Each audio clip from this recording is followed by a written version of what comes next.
မင်္ဂလာပါခင်ဗျာတန်းစီရကြိုဆိုပါရစေကျွန်တော်မတွေ့ရလဲကြာပြီတချို့ကလည်းမေးကြတယ်ဈေးရောင်းနေလားပေါ့နော်ရောင်းပါတယ်တချို့ကျတော့လည်းဈေးရောင်းမှလားဒီခီးတော့ bro တွေပဲတင်ပေးနေလို့ဈေးမရောင်းလို့လူပြောကြပါတယ်အရင်ကလည်းပြောပါတယ်ဈေးကရောင်းပါတယ်ကျွန်တော်ခီးသွားနေတော့မှလည်းစာပြေသမားလေးတွေဖြည့်ပြီးတော့ပုံမှန်ဝင်နေကြမှုတဲ့ customer တွေကိုတော့ကျွန်တော်မရှိလဲပို့ပေးနေပါတယ်တချို့ကျပုံမှန်ဝင်နေကြမှုတွေရှိတယ်သူတို့ကျတော့အယောင်လေးစင်တွေကိုမျှထည့်ပြရတာရှိသလိုတချို့ကျတော့လည်းမဟုတ်ဘူးတယောက်နဲ့တစ်စင်နဲ့ဥပမာဆိုရင်တယောက်နဲ့ပဲလို့ရှင်နေဒါမျိုးဆိုရင်တယောက်နဲ့သစည်းကိုဆယ်တဲ့လုံးမှာဒီတယောက်နဲ့ပဲထည့်ပေးပါဒါမျိုးဆိုရင်လည်းရောင်စင်ပေးရလေးရှိပါတယ်အဲ့လိုကစားမလေးဆိုရင်လည်းကျွန်တော်လာမှဝင်မယ်စောင့်ပေးနေတာရှိတယ်ဒါဆိုလည်းအချိန်စောင့်ပေးရဖြစ်တဲ့အတွက်တချို့ဟာလေးကြင်ကြသွားလေးရှိတယ်အဲ့အတွက်လည်းတောင်းပန်ပါတယ်အဲ့ဒါခီးသွားတာ9ရက်လောက်ကြာသွားလို့ခီးပြန်အောင်ရှင်ကိုပဲဓာတ်ချိန်ပြပဲနဲ့ပစိုးတွေကိုအလင်းမြန်နဲ့ပို့ပေးနေပါတယ်ဥပမာဝင်နေကြမှုတဲ့ customer တွေကိုတော့ကျွန်တော်မရှိခင်မှာလေဒီစာပြေကလေးတွေနဲ့ဆိုင်ရကလေးတွေကနေပြီးတော့ရောင်းစင်တွေမျှထည့်ပြီးပို့ပေးနေပါတယ်ဥပမာဝင်နေကြ customer တွေနဲ့တယောက်နဲ့တစ်စင်နဲ့50လုံးလို့ရှိနေတယောက်နဲ့ကြီးပဲလို့ရှိနေတဲ့ customer တွေကတော့ကျွန်တော်လာမှပဲပြင်ဆင်ပေးရတာဖြစ်တဲ့တော့ကျန်နေငယ်ဆောင်းလိုက်ရတာဖြစ်တော့အားနာပါတယ်ဒါလေးလည်းပို့ပေးနေပါတယ်ဒီအခုမိတ်ဆက်ပေးလို့ထည့်ရတော့ထောက်အောင်ပို့ပေးပါတယ်တော့ထောက်အောင်ပစိုးကတော့ခဏလေးပြောမှုတယ်ဒါမှမဟုတ်လည်းတိလောက်ပြီးအလူတော်ရတော့ပါပြီအရေးအသွေးပိုင်းဆိုင်ရာကိုသူ့အမခင်ကအပြည့်နဲ့အောင်ချပေးတယ်ခြိသားစီမံမှုလည်းတောင်းယူတယ်40ချီတိုင်းပြီးတော့ပို့ဖဲနဲ့ဖောက်ထားတဲ့ပစိုးဖြစ်တယ်သူပေးရတဲ့ဈေးနဲ့တန်တဲ့ပစိုးဖြစ်တယ်ပေးရတဲ့ဈေးနဲ့မတန်ဘူးဆိုရင်ငွေပြန်ပေးပါမယ်အဲ့ဒီအောက်ကျတော့အမခင်ပါတယ်စမ်းချီရအောင်ချတဲ့ပစိုးတွေကဆိုရင်တန်လိုက်တန်မှန်လဲမှန်တယ်ပစိုးမျိုးအောင်ချပေးပါတယ်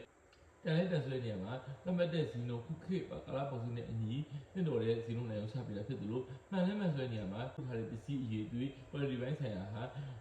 ပြောထားတဲ့အရှိမြင်အရေးသွေးတိုင်းပါတယ်ဆိုတော့ဆိုလို့ချင်တာပါဥပမာဒီပစိုးဒီ40တိုင်းပြီးတော့ပို့ဖဲနဲ့ဖောက်လို့ထားဥပမာအဖြစ်ဒီပစိုးဒီ40ရှိတိုင်ထားပြီးတော့ပို့ဖဲနဲ့ရုပ်ထားတဲ့ပစိုးဖြစ်တယ်ပစိုးနာမည်ကတော့ပြောထားအောင်ပစိုးဖြစ်ပါတယ်အပြင်ထားတော့တာနဲ့ခန်းသားလေးတွေမှာဝတ်စုံရပါတယ်တစ်ထည်ဝင်မှာကြောင့်ကြီး19000နဲ့ရောက်ချပြပါဖြစ်ပါတယ်ဟုတ်တယ်ဒီနေ့ရောက်ချပြရဖြစ်တဲ့9ရက်စာပြီးလို့ခွင့်ရောမှာဖြစ်ပါတယ်တစ်ထည်ချင်းတော့လက်လီတော့မရောင်းပေးပါဘူးကျွန်တော်တို့စီကလက်လီဝယ်ခြင်းဆိုတော့ကျွန်တော်စီကပြန်ရောင်းချရတဲ့သူစီမှာဝယ်ရပါမယ်ဟုတ်တယ်ဒီနေ့ရောက်ချပြရဖြစ်တဲ့အတွက်တစ်ထည်ချင်းပြောင်းခြင်းကြီးကိုတိတိကျရွေးလို့မရအောင်ဆိုပေမဲ့လည်း9တဲ့စလုံးမှာအယောင်ဖြောင်းမျှထည့်ပေးပါတယ်ဒါပေမဲ့ဥပကစမတို့ဒီကစမအယောင်ခုတော့တည်းဟုတ်ပဲလူမျိုးမဟုတ်ဘူးသူကစမကြတော့ကစမအယောင်ယောက်သေးကိုပဲတစ်စင်နဲ့တယောက်လေးကို10ဝင်လို့ရင်းနေဆိုရင်လည်းကျူတော့ပြောပြရပါတယ်ဒါဆိုရင်တော့ကျွန်တော်ထိဆောက်ခေါက်ကြရသူ့အတွက်ရောင်ပြီးသက်ဖေးထားပေးပါတယ်မဟုတ်ဘူးတရားလုံးမှာ50ပဲယူ100ပဲယူအားလုံးမှာရောင်စုဖြတ်ထည့်ပေးပါဆိုတော့အခုလိုမျိုးရောင်စုံကိုညှထည့်ပေးပါတယ်ဒီတော့ထောက်အောင်ဆိုရကန်းနဲ့ရောက်တဲ့ကိုတန်းကုန်နေပြီဖြစ်ပါတယ်ဒါတွေအားလုံးကခုပို့ရမယ့်ပစ္စည်းတွေမပို့ခင်လေးကပဲဒါကျွန်တော်လည်းကြီးရရောင်းစိတ်ကိုဒီချိုးပြရတယ်ချက်ချင်းလေးဒါလေးရိုက်ပြီးတင်ပြီးထားဖြစ်ပါတယ်တော်ထောက်အောင်ဆိုရရောက်ပုံဆိုရင်ဘာလို့များထွင်ကြနေဦးမှာတော့လည်းရောင်းရတာပဲဆိုရင်တွေးမဲ့လူတွေရှိပါတယ်ဟုတ်ပါတယ်ဒီဟာတွေလည်းဝယ်လို့မရပါဘူးဒီပစိုးတွေအားလုံးကလည်းကိုယ့်ကိုယ်ပေါ်မဲ့ပစ္စည်းတွေသူယူထားပြီးသားပစ္စည်းတွေပါရောက်ပုံဖြစ်ပါတယ်ဂျပန်နဲ့ရောက်တာနဲ့အထည်ကောက်ခောက်ပြရနဲ့အထည်စစ်ပြရနဲ့တက်ဖို့ရတဲ့ပစ္စည်းတွေဖြစ်ပါတယ်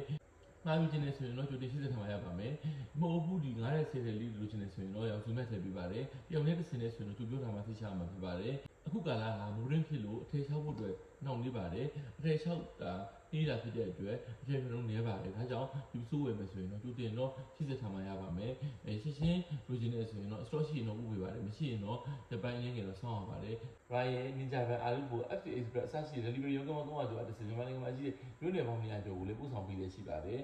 ဖက်တဲ့ဝင်ပြရကစမလူတောင်ဆွေးနေကျေးဇူးတင်ပါတယ်ဖက်တဲ့နိုင်လိုပါကလေးခုနဲ့တင်တဲ့ငါခုညချောင်းအောင်ဖို့ပဲပါလို့တူလို့ရတယ်လို့ခုရှိခုကိုတူချောင်းတော့ဖုန်းလို့ကိုဆက်တူလို့ရပါတယ် page message နဲ့တိတော့ CV လို့မှာလည်းအားပေးလို့ရတယ်လို့ YouTube မှာတန်းနေတာလေးကိုတင်ထားပေးပါတယ်အားလုံးကျေးဇူးတင်ပါတယ်